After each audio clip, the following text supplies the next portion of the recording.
Aude, quand on est français, Paris-Roubaix, c'est une course importante, c'est la 3e édition. Dites-nous déjà pour vous, qu'est-ce que ça signifie cette course?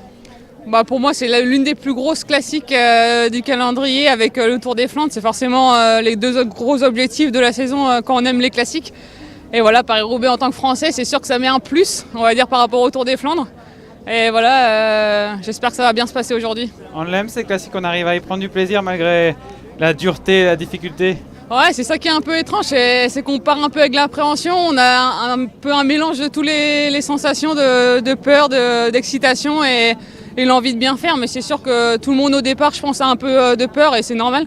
Mais voilà, ça reste une course hors norme et je pense que c'est pour ça qu'on aime bien aussi Paris-Roubaix et c'est pour ça qu'on aime bien regarder aussi à la télé. Et quel type de course on s'attend aujourd'hui? On sait SD Works domine beaucoup. On sait aussi que souvent Paris-Roubaix c'est un peu une course d'élimination. Du coup, à quoi on s'attend?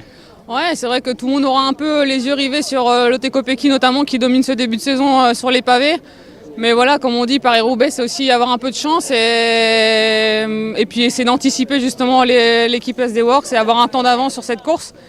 Après, voilà, il peut tout arriver aujourd'hui et c'est ça aussi qui laisse l'opportunité pour nous de faire une belle place et aller viser encore plus haut. Avec des individualités ou alors on essaye d'épauler Flortier Mackay? Non, je pense qu'on va voir un peu au fur et à mesure de la course. On est 3 filles protégées aujourd'hui et puis voilà, au fur et à mesure que la course va avancer, s'il n'y a pas de chute, pas de crevaison, on va un peu faire établir un plan pour le final de course. Mais chaque année, il se passe des choses et on ne peut pas faire trop de plans sur la comète. Je vais quand même vous demander un plan. Vous avez parlé d'anticiper. Quel est le point qu'il faut anticiper? Quel est le point où voilà, si on n'est pas devant, ça peut être problématique?